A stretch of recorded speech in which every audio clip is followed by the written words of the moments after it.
A todos, boa tarde, bem-vindos a esta sessão. Vamos falar sobre censura, autocensura, velhos hábitos, novos métodos, por aí.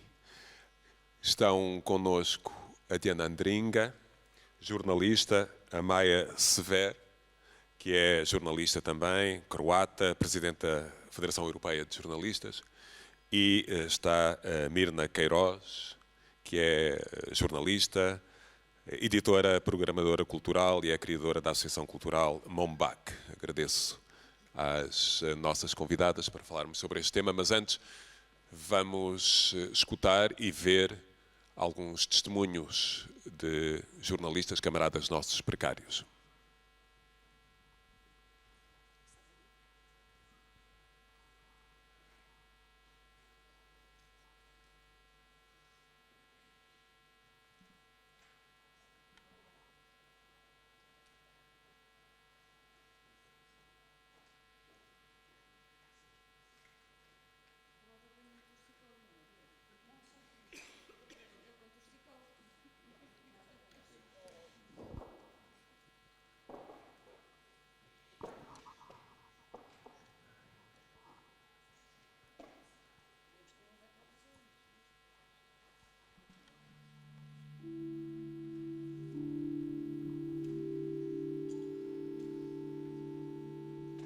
Os testemunhos que vamos escutar a seguir são de jornalistas, precários e exaustos, ou que viveram a precariedade e a exaustão na profissão, ou se de um ofício que se quer livre e com direitos. Ponham os ouvidos nisto.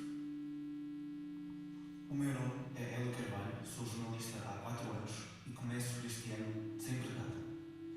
Depois de passar por um par de redações, tive um contrato de 2 anos estável e bem pago, uma raridade. Mas com isto veio o cansaço, o enorme desgaste mental das trocas de turnos que passei a ansiar, o trabalhar até às tantas, o correr atrás do push e do próximo discurso, fiquei como transparente. E agora, depois de uma experiência boa, mas exaustiva, vejo-me a olhar para o jornalismo português e a perceber que dificilmente vou voltar a ser jornalista. À minha volta, camaradas caem, saem da profissão, ora mal pagos, ora desmotivados, e eu, por onde vou? Fui percebendo, entre outros trabalhos, que ter a responsabilidade de ser jornalista é a única coisa que quero fazer. Mas custa cada vez mais lutar por um lugar numa casa com cada vez menos espaço e cada vez menos janelas para todos.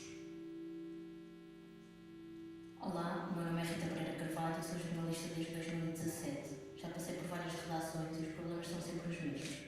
Vou fazer 30 anos, o ordenado não é muito diferente daquele que tinha quando comecei a trabalhar e o custo de vida só aumenta.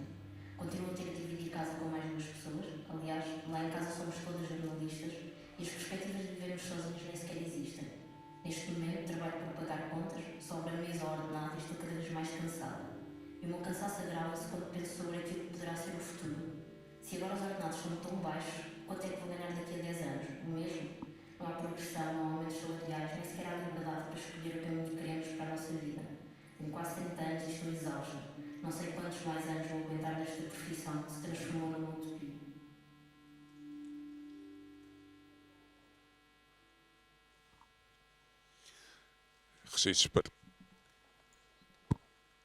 Registros. Agora tivermos acesso aqui ao som. Não é? Bem sei, bem sei. Estava à espera que estivesse disponível. Vamos abrir agora esta nossa sessão, autocensura, novas formas, velhos hábitos, aquilo que com as convidadas que têm aqui, que estão connosco, aquilo que combinámos é que iríamos fazer cada uma apresentação e trazermos os seus pensamentos. Depois abriríamos aqui um pouco o debate e depois passaríamos a palavra para esse lado antes de fecharmos. Temos 1 hora, portanto vamos já correr. Diana Andringa, as primeiras palavras. Boa tarde, camaradas. Eu temo que esta minha intervenção seja para vocês um enorme desapontamento. De uma pessoa com a minha provecta idade, Espera-se, provavelmente, que até por estar afastada das redações, não saiba muito sobre novas formas, mas tenha uma longa experiência sobre velhos hábitos. Ora, acontece que no título deste painel mais me interpelou, e ao dizer isto lembro-me de um grande poeta, o Ramos Rosa, dizer que às vezes, ao ouvir rádio, não conseguia perceber as notícias porque as palavras o interpelavam. E a mim interpelou-me precisamente o termo autocensura. É que para mim é um termo dúplice, que tanto pode significar o silenciar pelo medo ou pela cumplicidade com os poderes, como algo que dignifica o jornalista e aqueles que o praticam, o silêncio do escrúpulo.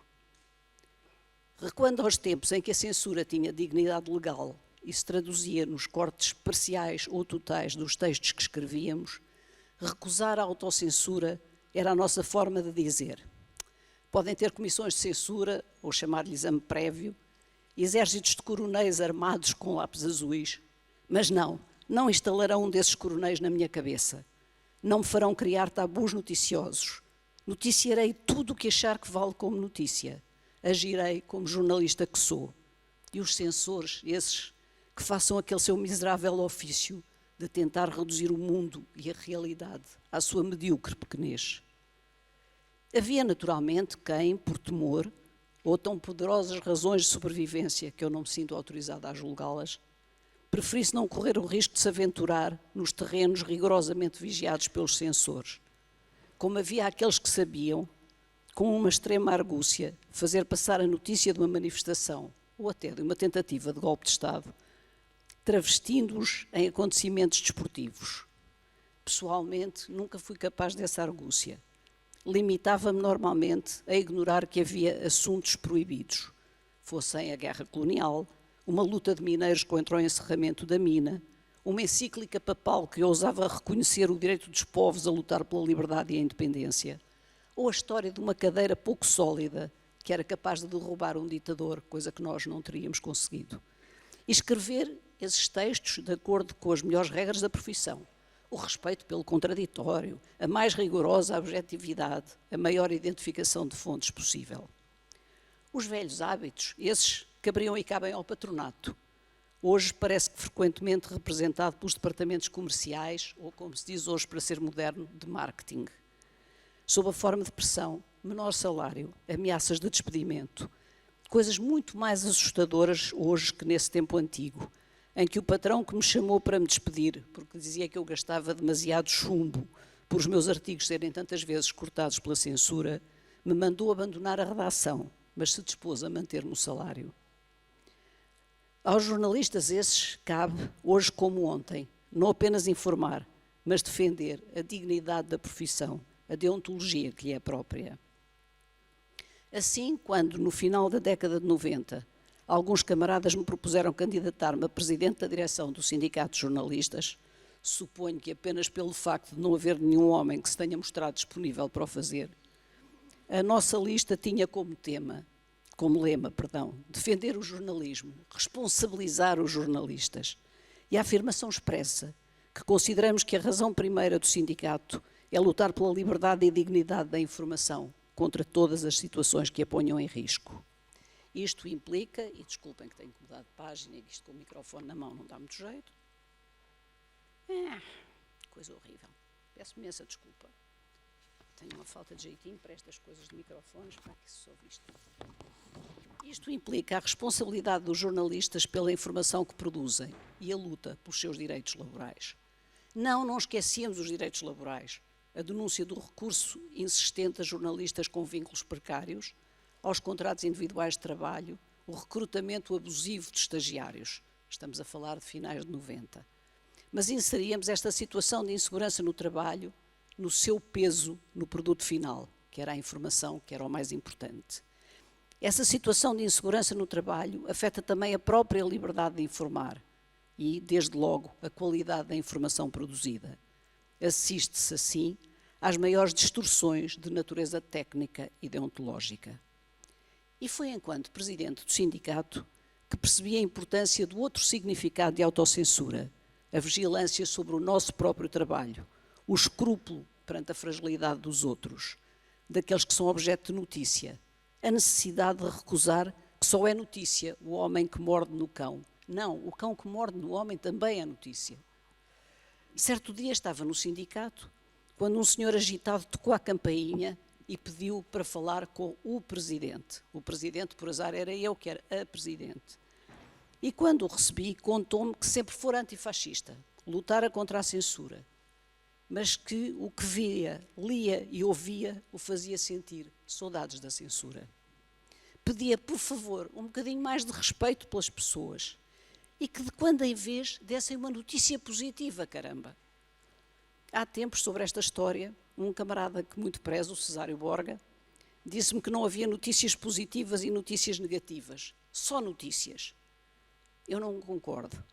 Para mim, por exemplo, a notícia de que as primeiras manifestações contra os bombardeamentos a Gaza vieram de jovens da Associação Judaica para a Paz é um exemplo de uma notícia positiva. Certamente porque nesta fase da vida sou mais consumidora que produtora de notícias e estou, portanto, mais livre de detectar o argueiro no olho do vizinho, sem temer a tranca no meu. Cada vez penso mais na autocensura como uma obrigação deontológica, como escrúpulo, como respeito pelos que são notícia, como recusa de pedir ao pai de 2 jovens mortas num incêndio que nos mostra o quarto das filhas, ou de passar N vezes a imagem de um pai levando nos braços o filho morto. Coisas que para um jornalista deviam ser absolutamente automáticas, até porque o nosso código deontológico nos proíbe humilhar as pessoas ou perturbar a sua dor. O artigo 8º, creio eu. Mas não são. E coisas que talvez não sejam tão automáticas, que talvez até nos pareçam heroicas provas de resistência à censura, como filmarmos a prisão de alguém que não sabemos se cometeu algum crime, ou passarmos na televisão um interrogatório de um preso, aliás, em violação clara do artigo 10º do Código Deontológico, que diz: o jornalista obriga-se, antes de recolher declarações e imagens, a atender às condições de serenidade, liberdade, dignidade e responsabilidade das pessoas envolvidas, mesmo se essa pessoa envolvida for um ex-primeiro-ministro, mas está a ser interrogado e não é preciso, penso eu, ter sido preso e ter sido interrogado para compreender que uma pessoa que está a ser interrogada não deve ser filmada, não deve ser mostrada, não está, de facto, em condição de serenidade, liberdade, dignidade e responsabilidade. Admitindo com Ortega y Gasset que cada pessoa é ela e a sua circunstância, penso nas diversas experiências por que passei. Jornalista censurada, presa política, presidente do Sindicato de Jornalistas, agora, sobretudo, reformada e consumidora de informação, e na forma como me acontece interpretar autocensura, ora como privação de liberdade, ora como escrúpulo. Enquanto vítima de perseguição, seria certamente a violação da presunção de inocência, a utilização sem autorização da minha imagem, o que mais me indignaria.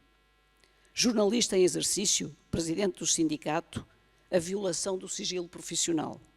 Mas agora, reformada e telespectadora, todos os dias me indigna o desrespeito pelos presumíveis delinquentes, pela presunção de inocência, pelo seu direito à imagem, pelo direito dos seus familiares à privacidade. Há pouco um jovem camarada falou destas coisas.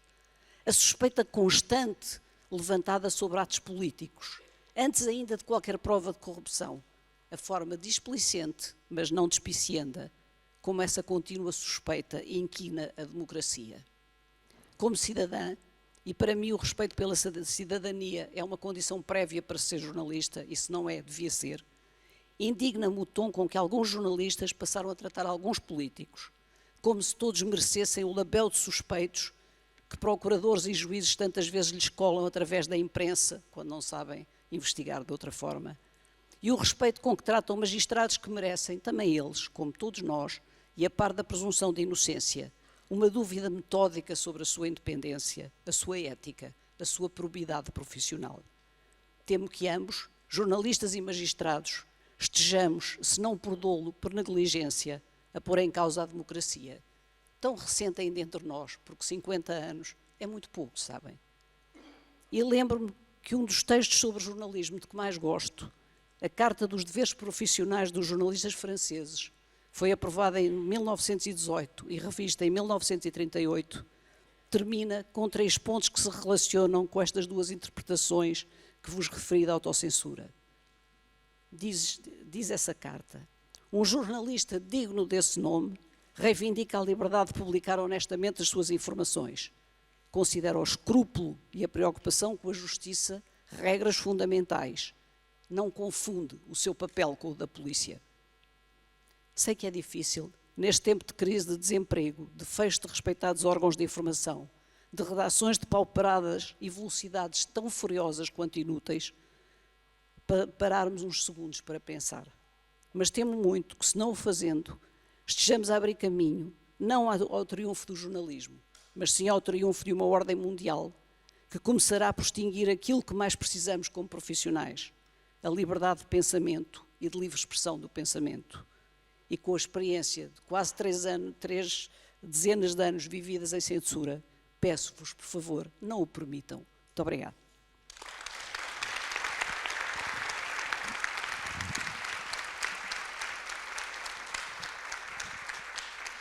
Obrigado, Diana. Vamos escutar agora Maia Sever, a Presidente da Federação Europeia de Jornalistas.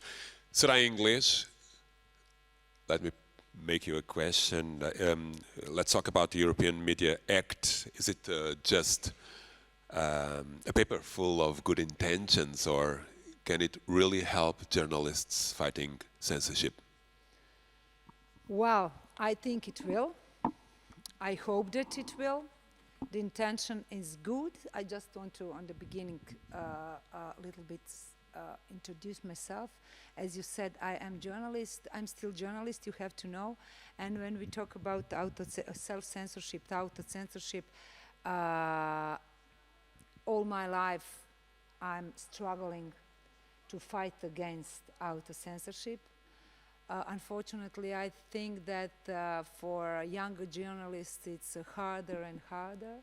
And unfortunately, I already witnessed a colleague of mine who studied journalism, who started to work here in journalism, but after a few occasions exposed to such a strong hate speech and attacks after some ordinary text, blah, blah. Oh, it's work. Okay. Sorry. Obrigado. Okay. So I knew people, young people, who decide to leave journalism because they don't want to live in a world exposed to those attacks and so many hate speech for nothing, just for doing their job. But as I said, I want to say just a few words about my work as a journalist and self-censorship before opening the topic of European Media Freedom Act. You know, there were so many times that I thought, okay, I will turn off everything, I will quit, I'll go to my little island on Adriatic Sea because I came from Croatia. As you see, I speak on English, but it's even not good English. I'm not British, I'm from Croatia, and I have this Balkan accent. But I hope that you will understand me. So what I want to say, so many times I thought I can do it anymore. So many times I thought, should I open this topic?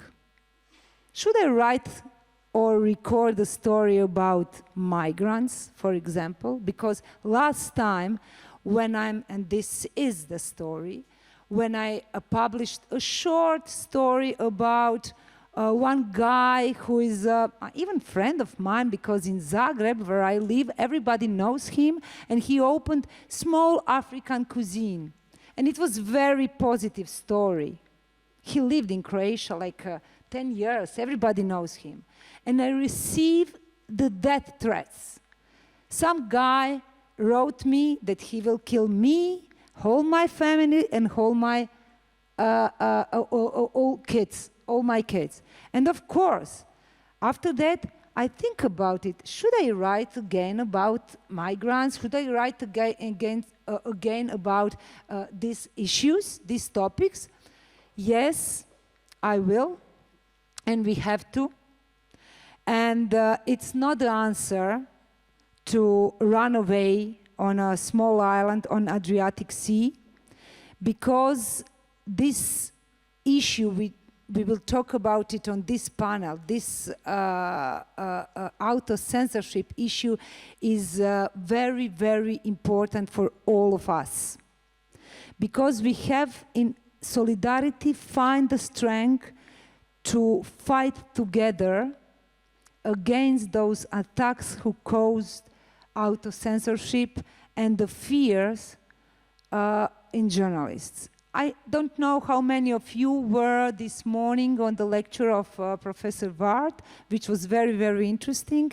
And I saw the main message, the main point of this, his lecture, that we all have to find the strength to fight for free, professional, independent journalism as a pillar of every democracy. Okay, that's my personal point of view. That's the reason why I am here. I'm also a unionist. I'm also president of European Federation of Journalists, which is big federation organization which covered all Europe, and your union is a member of this federation, very active one. We gathered more than around 75 different unions and associations all around Europe, more than 300,000 journalists. And we have worked together to defend journalism, to not be in a position for auto-censorship. And now about European Media Freedom Act, that is intention of European institutions, because European Commission and Vice President of European Commission, who sent it this message yesterday evening for your Congress also, intention, they recognize the problems, they recognize the threats. I hope that we also helped a lot, because all our members or our unions on national level used to report in a report of just a rule of law report, sorry. And no help from your side. No. Okay, so we work on it to try to warn European politicians and European institutions about situation in a media environment in Europe, in most of European countries. And European Commission, Vice President Vera Jourova, like it was on the beginning of my mandate, they proposed European Media Freedom Act. And after 50 months of intense and often debate, the European Media Freedom Act entered into trialogue negotiations to lead the final text. You have to know that aim of the text is to provide strict rules and tools to reverse media capture by politician forces, protect media independence and pluralism, and end the abuse of spyware against journalists across the Union. Its text, while firm on the principles, was often lacking with a clear obligation. It was our also comments and methods of implementation. Essential for providing a statement of intent with the necessary teeth to protect journalism from political interference and violations of rights. And that was the reason why on the beginning of this process, we as a Federation of Journalists, but also in cooperation with a lot of other big international journalist organizations, defenders of human rights defenders, we propose a lot of amendments to try to strengthen these documents and demanding the mechanism, tools to force governments on a national level to ensure strong mechanism to protect journalists.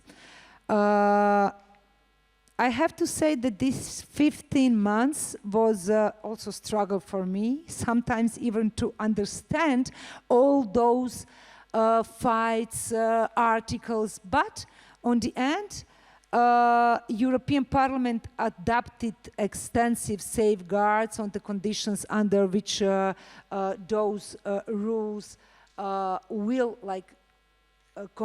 to ensure concrete protections for journalists.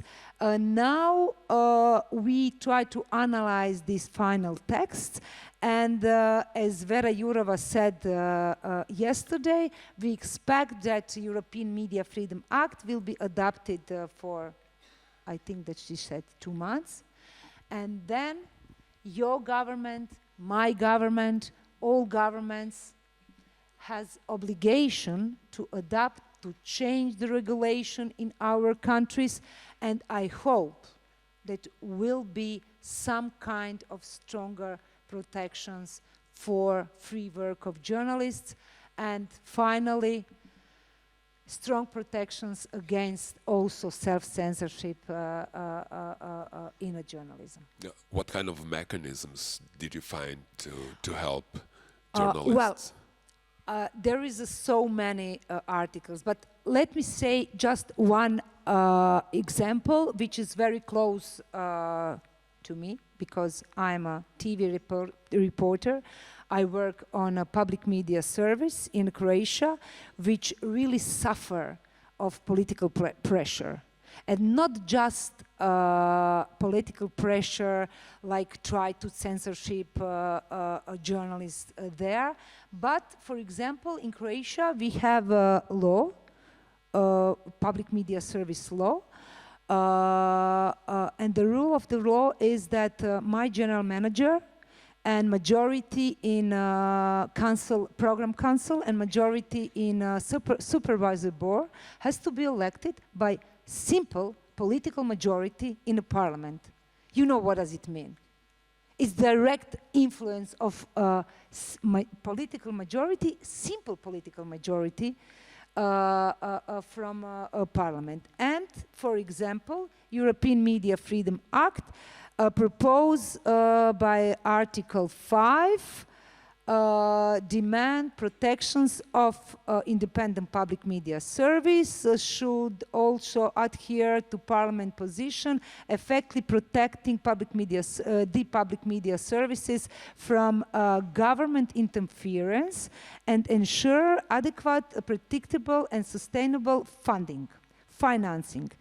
So the main things which European Media Freedom Act propose is sustainable financing, which is a very big problem for a lot of media public services, and independent of political pressure. For example, in Croatia, we will have to change the law. These rules in law.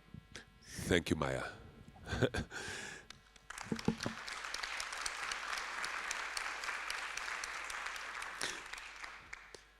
Passamos a palavra agora a Mirna Queiroz. Ouvimos aqui um pouco um retrato do estado da arte na Europa e no Brasil.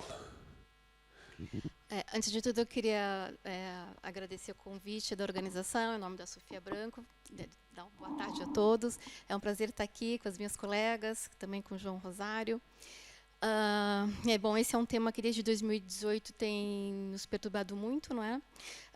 O Brasil está sempre na contramão, né? Ao contrário do que descreveu a Maia.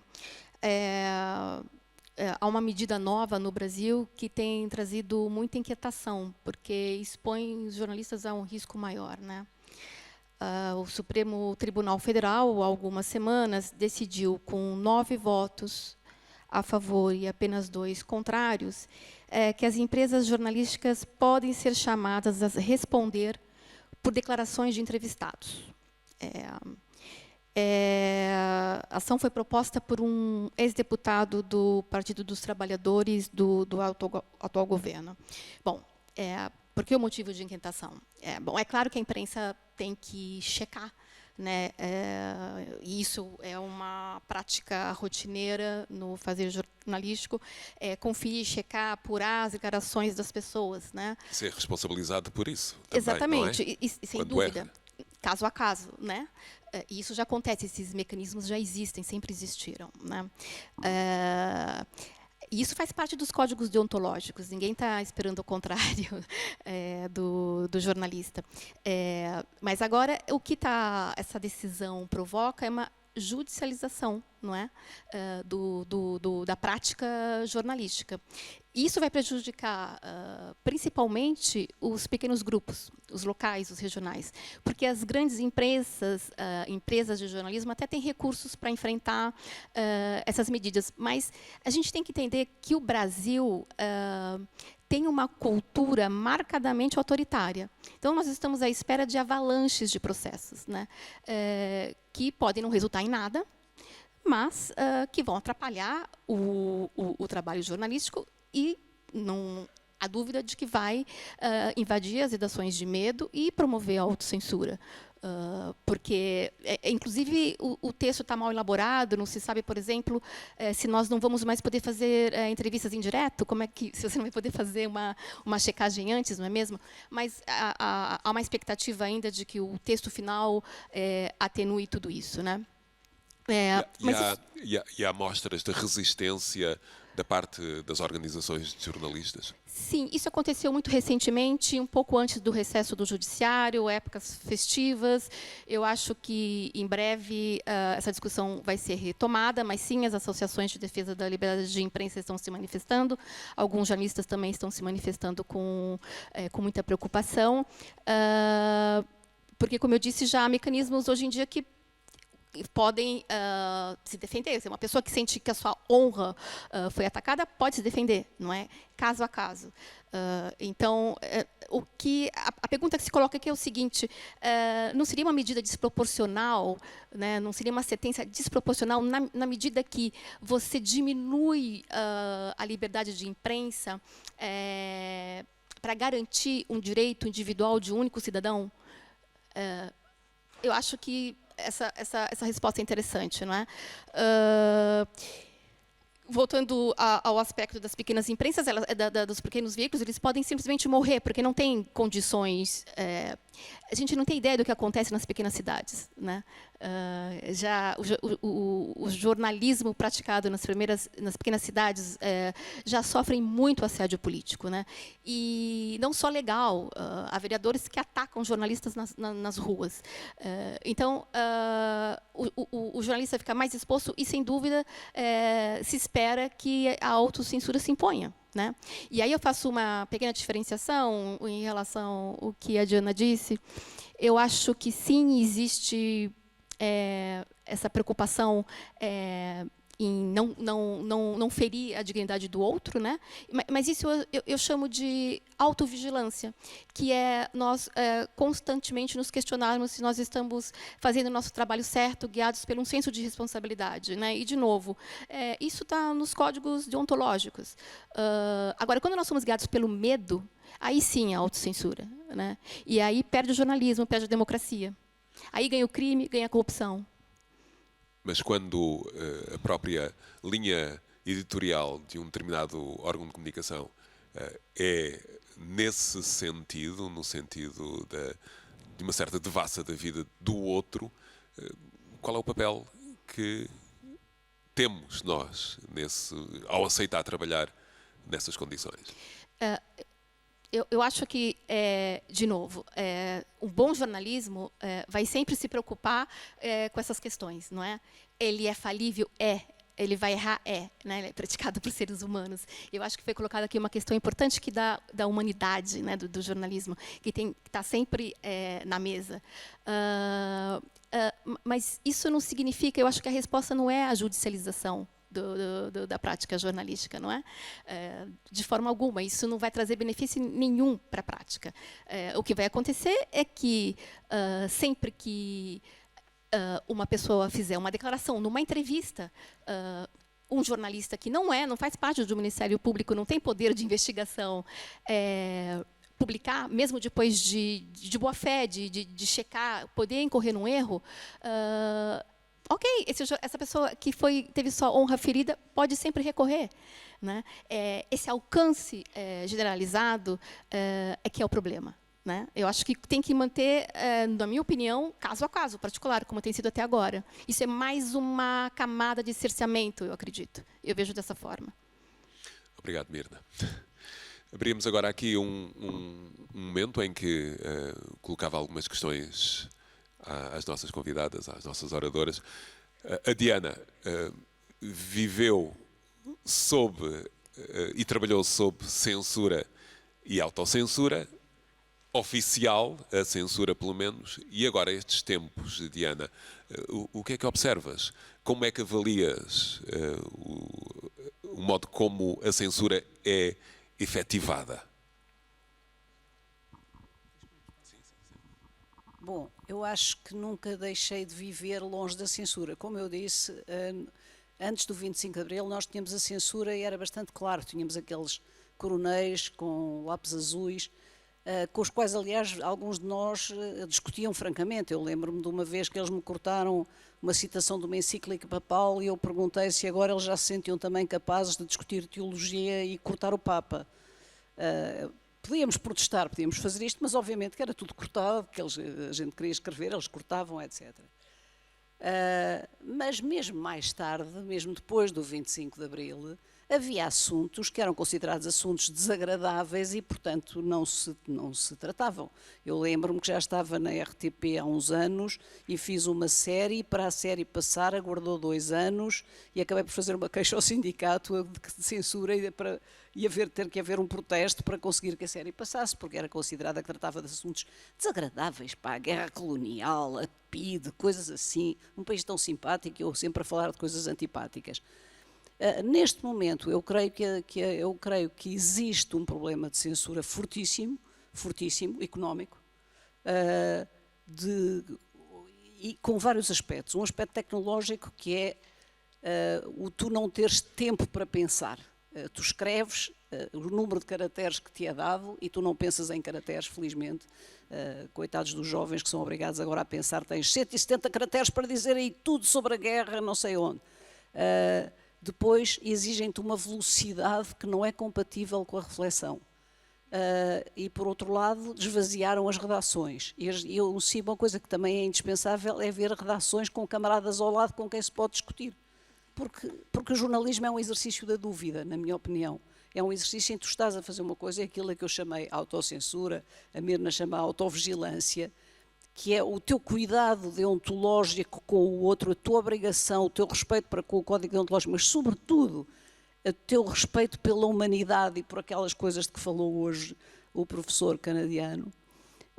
Tu precisas de poder parar um bocadinho e perguntares ao camarada do lado, olha lá, eu escrevi isto, és capaz de me dizer o que é que tu achas? Se eu escrevesse isto sobre a tua mãe, tu o que é que dizias? Ou se escrevesse sobre ti?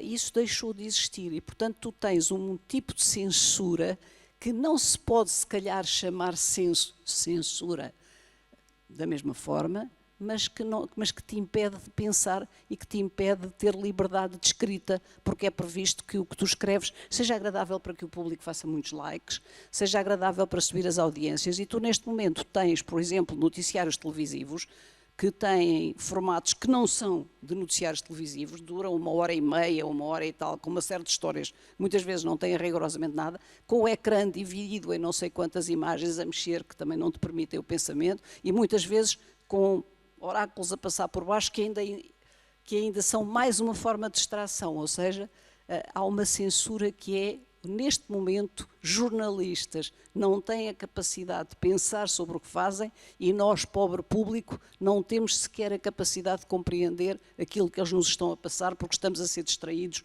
por outros impulsos. Portanto, tudo isto são formas de censura e algumas são muito novas e nós não sabemos bem como pensar sobre elas. Agora, há um aspecto que eu gostava de perguntar aqui à minha camarada do lado.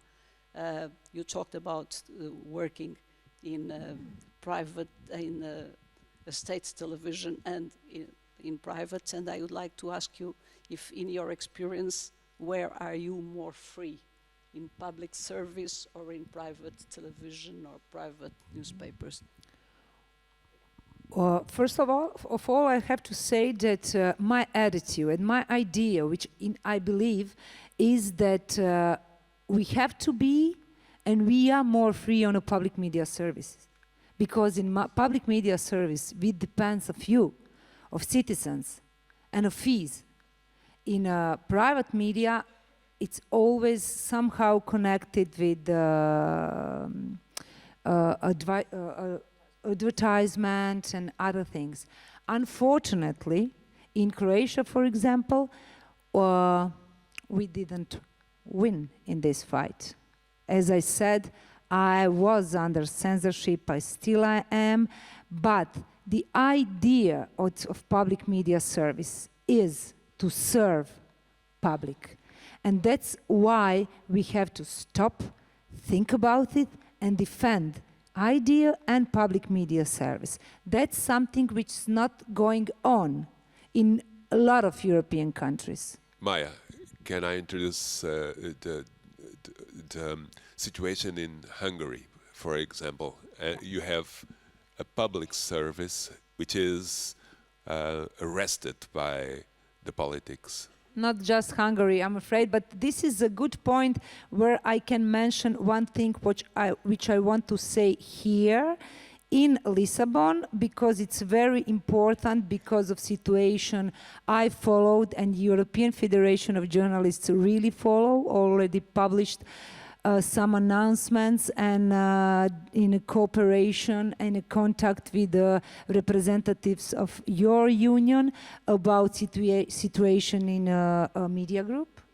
Yeah, Global Media and Group. for example, when you ask me concrete, what does it mean? What will be, what changes will be for us by European Media Freedom Act? I want to emphasize, for example, Article 6, which imposed obligation on the media to transparency their ownership.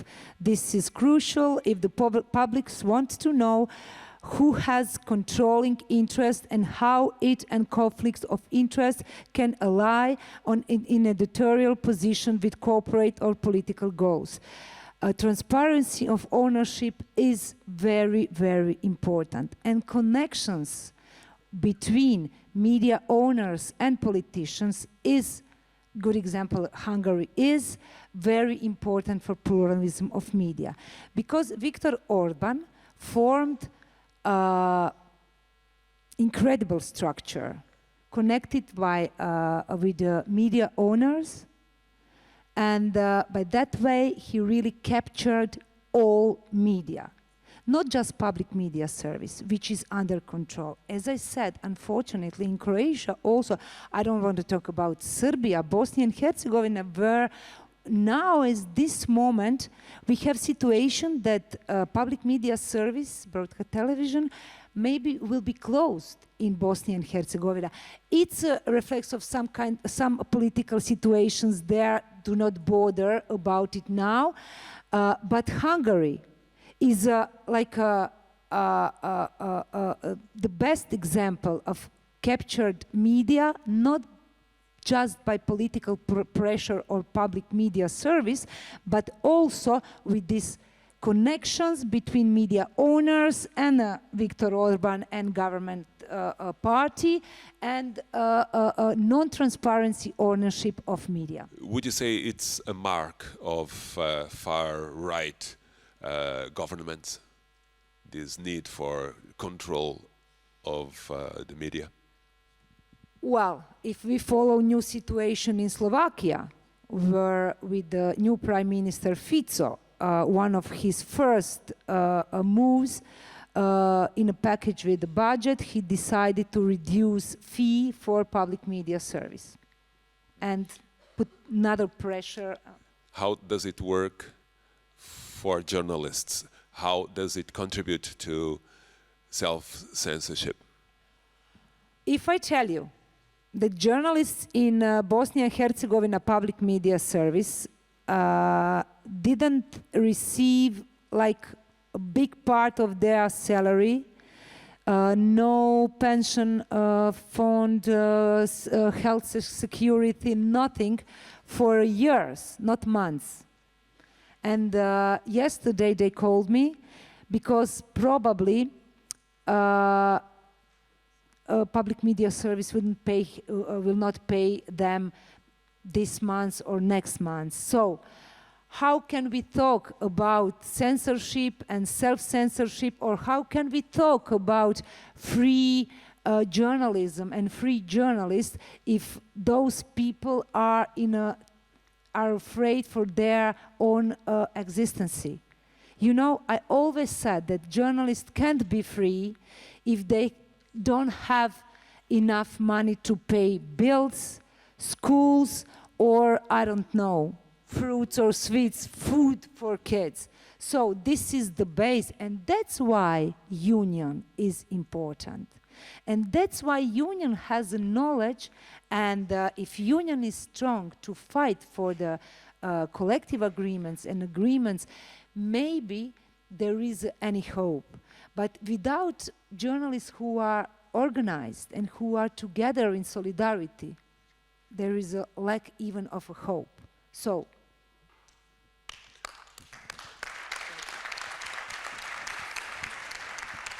thank you, Maya.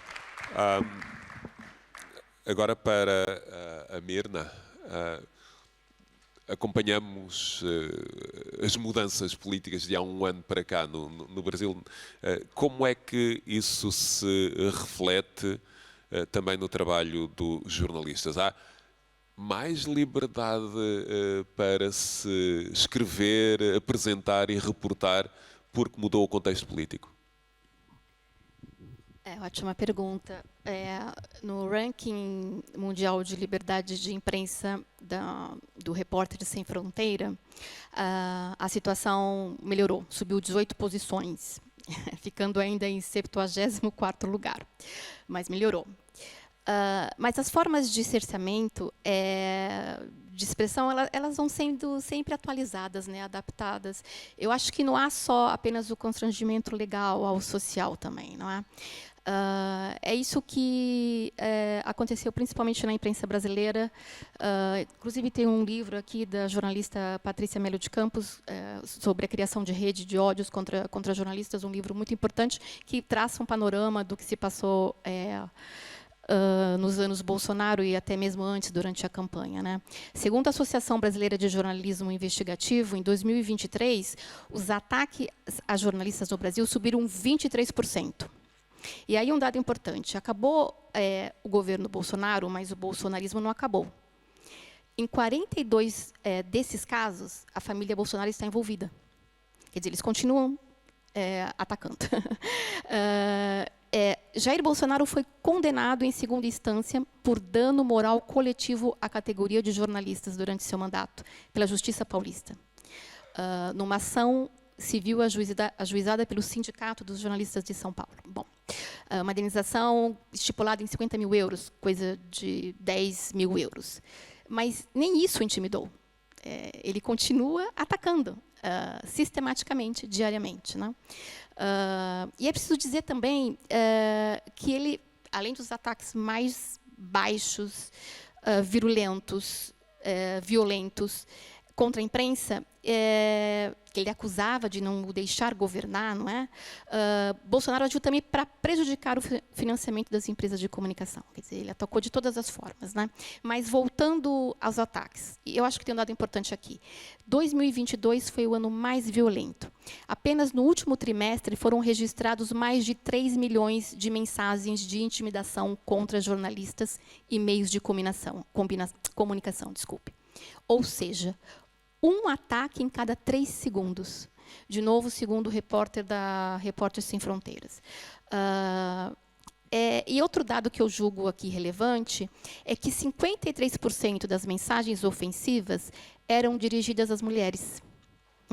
E entre cada 10 jornalistas que sofreram o maior número de ofensas, 7 eram mulheres. Mas isso pode-se inferir a partir daí que aumentou num determinado período a censura ou a autocensura dos jornalistas, devido a esses aspectos mais violentos? Sem dúvida, porque esse ataque que se faz em rede social, eu estou falando de ataque em rede social, não é? Chega a adoecer jornalistas. São mensagens de ódio da mais brutal violência, inclusive com ameaças de morte, né? Com mensagens do tipo: eu sei onde seus filhos vivem, que escola eles estudam. Houve jornalistas que sofreram mesmo, tiveram transtornos mentais por conta dessa pressão, entendeu? Porque foram 4 anos de ataque, de intimidação, né? E não tem reconciliação, isso não acaba. Agora, esse dado do recorte de gênero eu acho importante, porque tem um estudo do Fórum Parlamentar Europeu para os Direitos, e talvez a Maia possa depois confirmar, como é que isso, o ataque à jornalista mulher acontece aqui na Europa. O Fórum Parlamentar Europeu para os Direitos Sexuais e Reprodutivos apresentou em 2021 o relatório A Ponta do Iceberg sobre o modo como é financiada na Europa a ação dos movimentos extremistas contra a autodeterminação das mulheres e a igualdade de gênero. Então, eu acho que não é à toa que, num recente congresso do líder da direita radical em Portugal, houve uma mentira envolvendo uma verba estrondosa para a equidade de gênero, porque está na base da extrema-direita a misoginia. Então, isso é um dado também que eu acho que não se deve descuidar. Fica essa ideia, então. Só mais última opinião, Gostávamos de ainda ter tempo para ouvir alguém, ou as pessoas que quisessem inscrever-se aqui na nossa audiência. Não, é só para dizer que normalizou. O ataque a jornalistas está normalizado no Brasil. E não há como dar volta a isso. Gostava de saber se, neste ponto, alguém quisesse também colocar alguma questão, uma vez que estamos na reta final, sobre este tema. Não sei se há alguém na audiência com o braço levantado ou não. Consigo. Parece que não. Sim. Bem.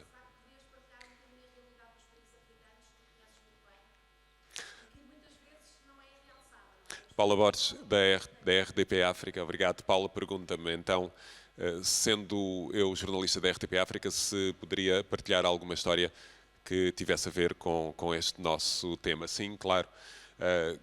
Uma vez que a RTP África transmite para países onde a liberdade de imprensa não é aquela que desejaríamos para todos, há situações, já, por exemplo, na Guiné-Bissau, o retransmissor da RTP foi desligado por várias vezes, sempre seguindo situações em que nós reportávamos, os nossos colegas a partir da delegação de Bissau reportavam casos que tivessem a ver com a situação política tensa neste momento, mas noutras alturas em que foi igualmente tensa, e todos conhecemos, muitos conhecerão que a situação política na Guiné nos últimos anos, desde a independência quase, é volátil.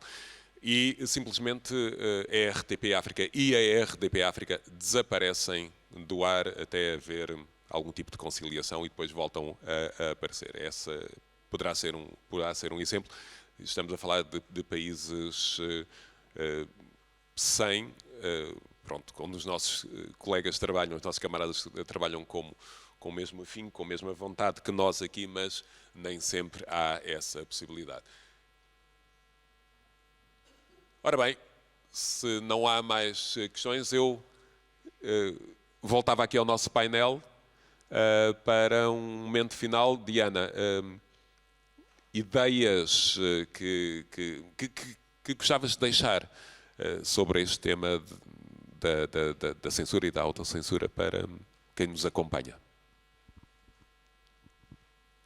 Aquilo que já disse, eu acho que nós devemos dizer que não a toda a autocensura que nos querem impingir os poderes.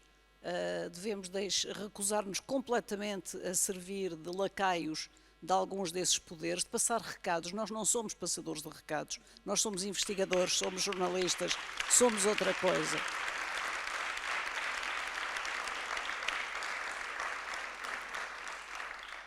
E ao mesmo tempo devemos de facto ter um escrúpulo imenso ao trabalhar pelos direitos das outras pessoas. Temos que nos lembrar que nós, jornalistas, com o nosso trabalho, e por vezes porque estamos distraídos, porque estamos cansados, porque temos os tais número de caracteres muito estritos e temos uma velocidade incrível, cometemos, sem querer naturalmente, sem maldade, espero que também, erros em que fazemos sobre os outros coisas que não gostaríamos que eles fizessem sobre nós. E gostaria muito de sublinhar, com muita força, gostei muito há bocado de ver um jovem, muito jovem, levantar aqui a questão do respeito. pelos ex-presidiários, pelo respeito por pessoas que muitas vezes tendem a não nos lembrarmos que são cidadãos como nós, que cumpriram a sua pena e que merecem todo o respeito. Portanto, muito respeito pelos outros, pensa sempre, como diziam os publicitários a certa altura, não faças nenhum anúncio que não gostasses que a tua mãe visse. Olha, não façam nenhuma notícia que não gostassem que fosse feita sobre a vossa mãe, ok?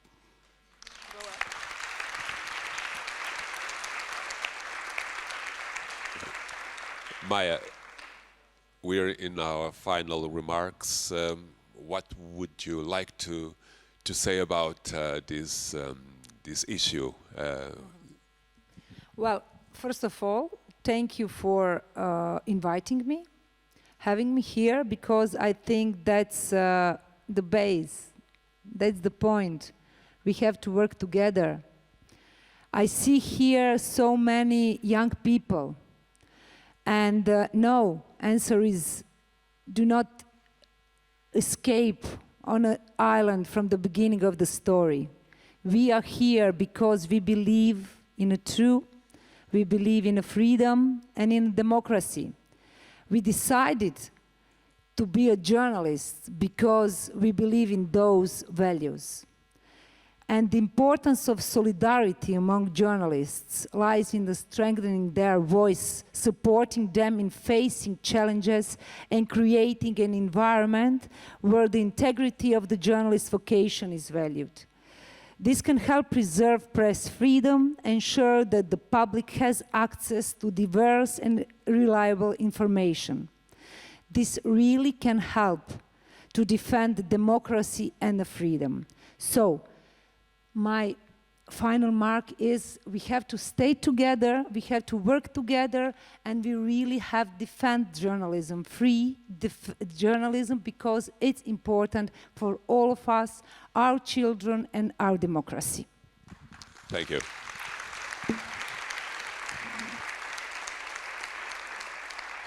Peço também à Mirna, tudo aquilo que aqui foi dito, o que é que leva e o que é que gostava de reforçar? Eu acho que é isso. A Diana está certíssima, a Maia também, quando dizem que nós temos sempre que nos autoquestionar, não é? Mas eu acho que nós estamos numa luta muito desigual, né? Nosso compromisso é com a verdade, quando eles usam a mentira, a direita radical, os governos autoritários, como instrumento de poder. E essa guerra ela é travada no campo do discurso, não é? Um campo que até muito pouco tempo atrás nós dominávamos, e isso dói, né? O que eu acho que a gente não pode cometer o erro é de nos deixarmos seduzir pela audiência e pelo clickbait, não é? Deixar que uma mentira. Veja, esses líderes fazem discursos, né, que ferem o princípio básico do pacto social, justamente porque mexe com os nossos instintos, né? E realmente, muitas vezes o jornalismo dá palco para esse espetáculo, né? E se nós continuarmos dando palco sem uma visão acrítica e contextualizada, nós vamos morrer, porque isso as redes sociais já oferecem, né? Não precisam de nós. Agora, para terminar, eu queria dizer que, justamente porque é uma luta desigual, eu acho que ela não deve ser travada só entre nós, jornalistas. Nós estamos carregando nas costas a missão de defender a liberdade de imprensa e de manter erguido o edifício da democracia. Isso não é justo. Nós temos que chamar a democracia para fazer parte dessa luta. A sociedade, chamar a sociedade, eu quero dizer, porque a sociedade ela tem que saber o que ela quer. Que sociedade ela quer? Ela quer que ela pode ver essa informação? Ela quer que a informação seja trabalhada por gente séria e capacitada? Essa que é a pergunta que a sociedade tem que fazer, entendeu? Ela tem, portanto, que fazer parte dessa luta. Essa solidariedade a qual fala a Maia precisa também contar com o apoio da sociedade de um modo geral. Essa luta não é só nossa. Muito obrigado. Acho que vamos cumprir o tempo que nos foi dado. Agradeço muito à Diana Andringa, à Maia Sever e à Mirna Queiroz terem vindo partilhar connosco algumas ideias. É claro que ficámos aqui um pouco nas questões que têm a ver com a relação entre nós e o mundo da política, mas também há as questões da censura que nos vem, os sensores económicos, os sensores sociais, mas sobretudo os económicos que têm imenso poder e somos todos os dias solicitados a responder, solicitados a reagir para não sucumbir. Agradeço a todos a vossa paciência por terem estado aqui. Esperemos que continuar com este nível ao longo do resto do nosso congresso. Boa tarde.